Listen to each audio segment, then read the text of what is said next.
Padukuhan Klenggotan terdapat pemukiman penduduk yang memiliki banyak lahan persawahan dan perkebunan.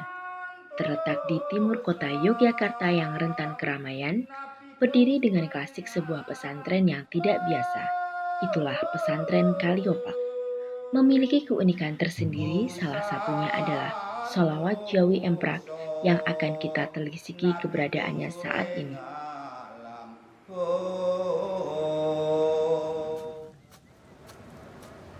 Mitra Harjono menika rumiyin dados ndalangi wayang wong. Wayang orang itu dulu. Itu ada kesenian Emprak itu terus mendirikan kesenian Emprak. Menika Mas Yono. Lah Mas Yono menika sampun kula aturi nerusaken sak wanci-wanci kula mboten kemutan gentarine. Lah menika Mas Yono sing wonten Kaliopak mriki. Gung santoso nabi gung sure ngalam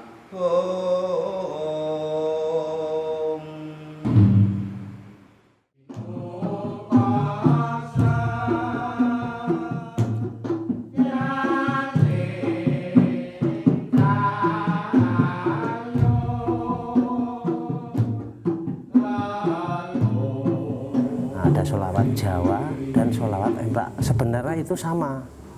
Kalau sholawat Jawa itu pakai tulisan Arab gundul.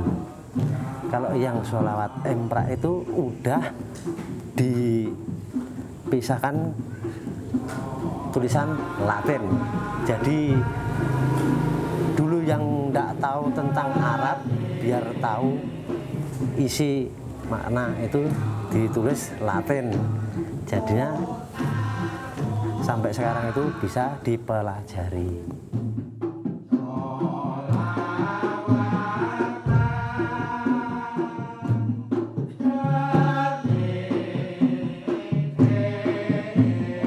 Bukan ya, menghormati Nabi Muhammad gitu ya, dan itu memang ada ajaran di dalam Islam Al-Quran ya. Jadi makna sholat itu memang penghormatan kepada Nabi ya, mencintai, mengungkapkan kecintaan kita kepada Nabi Muhammad. Nah, sholawatan Emprak ini yang menarik adalah dia asli berbahasa Jawa ya. Jadi asli diciptakan ya di dalam kerangka budaya Jawa, bukan terjemahan ya dari sholawatan Arab, bahasa Arab. Jadi memang diciptakan dalam bahasa Jawa, dalam langgam budaya Jawa. Jadi ini menunjukkan bahwa orang Jawa itu menganut Islam itu dari dalam hatinya, bukan semata-mata tempelan ya, tapi mereka merespon ya kehadiran Islam, dakwah Islam ya dari Mekah, dari Arab gitu, dari budaya Arab, tapi mereka olah ya, bukan menerima pasif ya.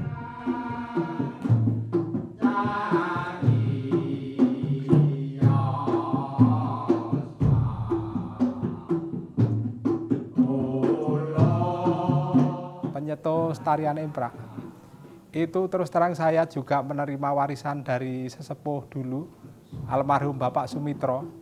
Itu dia juga mewarisi di samping sholawat juga masalah tarian atau bekso, Pak Sumitro itu. Jadi dia itu melatih atau mewariskan itu seluruhnya, bukan hanya sholawatnya, tapi dengan gerak-gerak tariannya.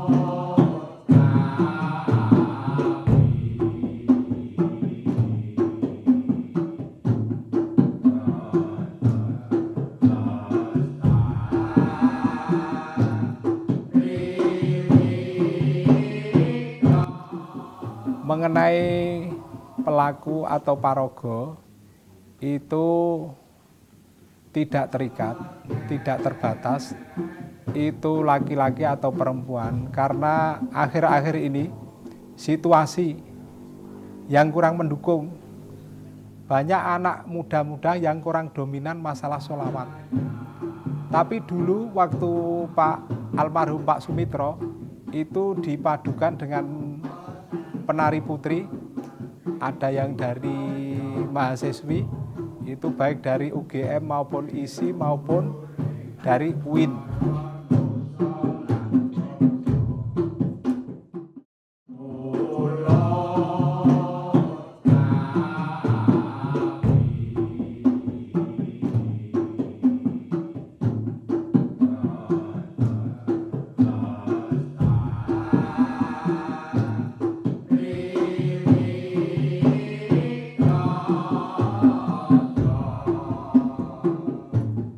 Dulu kalau yang pertama sholawat Jawa itu cuma klasik.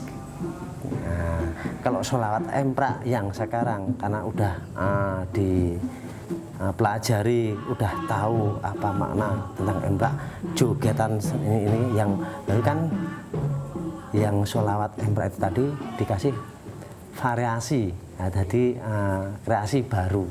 Sesembahan itu kita itu menghormati, belum dimanapun tempat kita yo.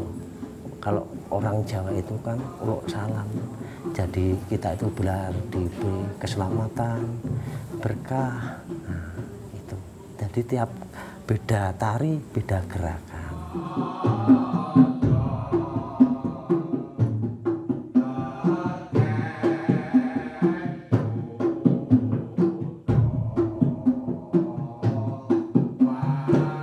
Kan kita itu biar tahu anak-anak muda generasi penerusnya nanti biar tahu sopan santun itulah.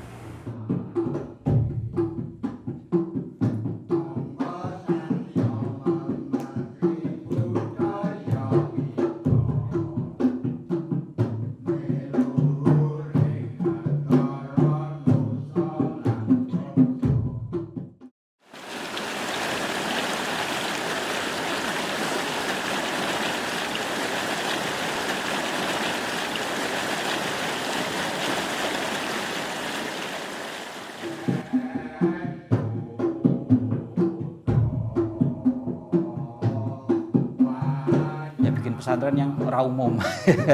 Jadi raumum itu tidak seperti pesantren yang sudah ada gitu ya. Kira tidak hanya menambah satu di antara sekian ratus jumlah pesantren gitu. Jadi memang seawal berbeda nggak apa-apa karena ini juga sebuah eksperimen gitu ya. Akhirnya seperti sekarang ini ya, jadilah kayak di pesantren budaya Kaliopa gitu.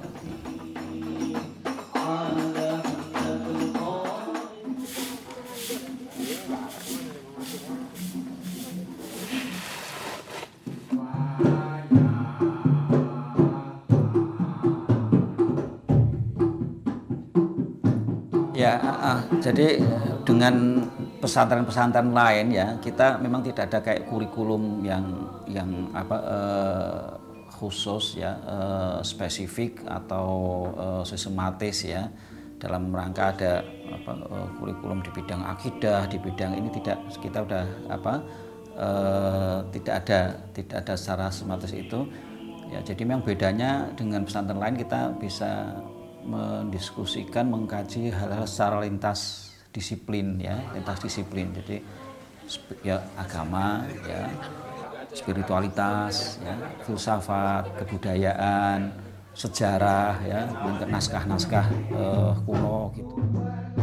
Juga ada kayak pendalaman ya, spiritualitas ya, keagamaan, pengajian Al-Qur'an dan seterusnya itu. Jadi kita kayak di tengah-tengah ya, menjembatani antara pesantren dalam arti umum dengan mungkin lembaga budaya di luar.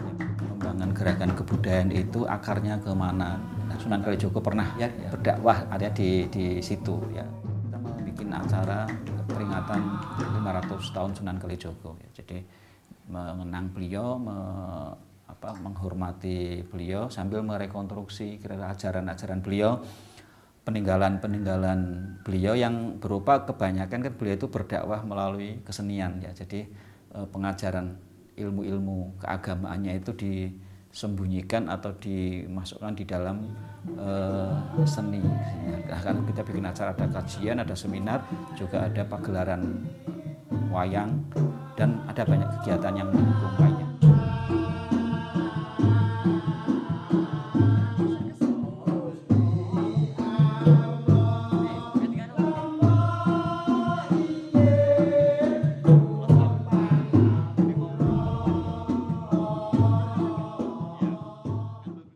Saya nggak anggap itu kendala sebetulnya, itu tantangan dan terbukti ya sudah hampir 9 tahun ya kita mendampingi itu bisa eksis dan sebenarnya berkembang dari anggotanya itu. Ya dulu itu hanya sekitar berapa orang di sekitar pondok, sekarang meliputi kecamatan kan, meliputi kecamatan Piyungan, dari Sri Martani, dari Siti Mulyo, bahkan ada dari Delingo. Islam itu bisa diterima dalam bentuk budaya karena universal. Islam itu harus bisa lentur, luas untuk berdialog, diungkapkan dalam bahasa dan budaya apapun ya. Nah, isi sholawatan emprak itu adalah kisah Nabi untuk menjadi teladan. Nabi itu bersifat welas asih, ya, kasih sayang, ya, menghormati orang tua, ya, mencintai Tuhan. Dan ini isi di dalam tembang-tembang emprak itu ajaran keimanan, ya, keimanan kepada Tuhan, mencintai Nabi, ya. Mendoakan keselamatan ya untuk bangsa, untuk dunia gitu. Jadi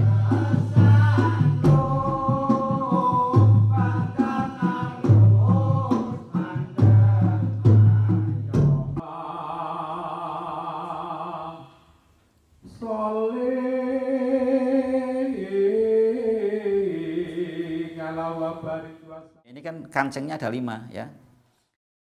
Kancingnya 5, yang 3 di sini ditutup, yang 2 di sini kelihatan kancingnya.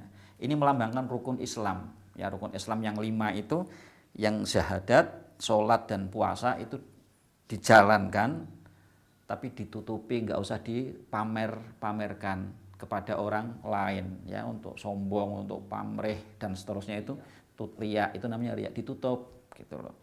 Nah, kalau zakat dan haji itu kelihatan. Lalu sorjan itu di sini kancingnya ada 6. Ya. Ini melambangkan rukun iman. Ya, jadi kepala ini mulia harus ditegakkan dengan rukun iman. Jadi baju sorjan itu melambangkan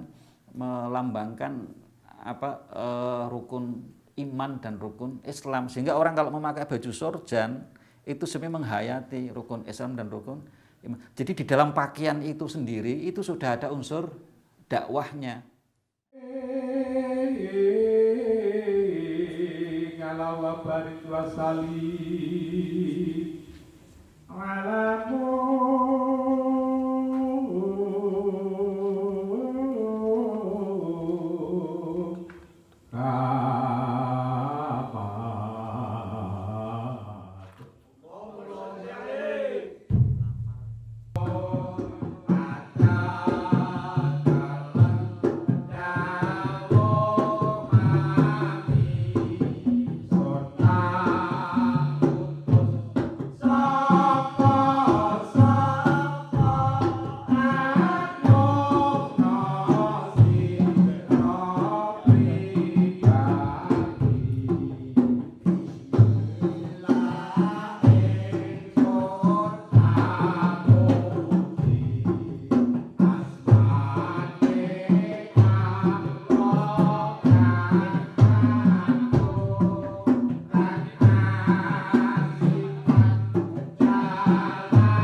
untuk sholawatan emprak itu supaya nanti bisa diterima dan bisa dilestarikan, ada 2 harapan. 1, itu pelakunya harus siap sedia melaksanakan dan ngeleluri budaya sholawatan imprah. Kedua, siap menerima. Lah kita ini latihan rutin nanti supaya apa? Bila mana ada yang menerima atau mengundang, kita siap melayani dan siap membeberkan masalah isi sholawat imprah itu. Jadi ada 2 komponen, yaitu 1, itu pelakunya harus rajin dan siap latihan. 2, nanti bisa diterima di masyarakat maupun di lingkungan pemerintahan atau pendidikan.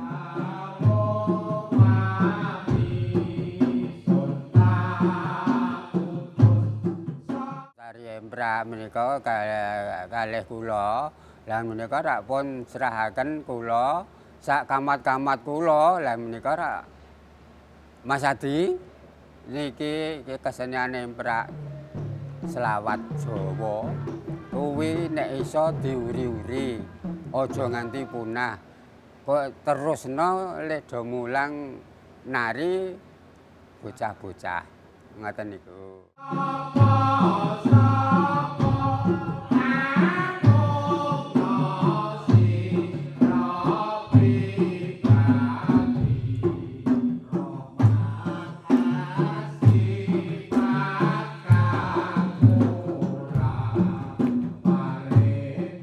Pesannya gitu, jangan sampai punah, harus dikembangkan, ngeremboko. Nah, karena apa? Itu penting sholawatan itu. Di waktu kita itu susah, kita doa sholawat biar tenang, adem, ayem. Apalagi bagi orang yang berkeluarga, yang dicari itu kan adem, ayem, ayem, tentrem.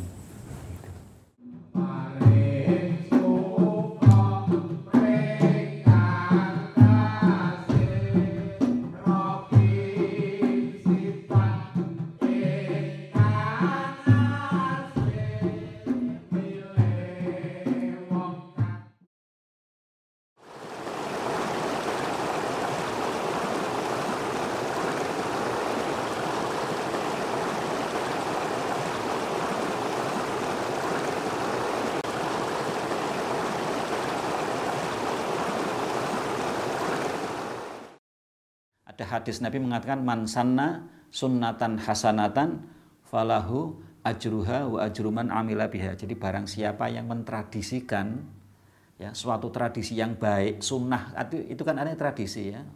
Yang mentradisikan satu tradisi yang baik, maka dia mendapatkan pahala dari kebaikan tradisi itu dan juga mendapatkan pahala dari orang yang mengamalkan, menjalankan tradisi ini.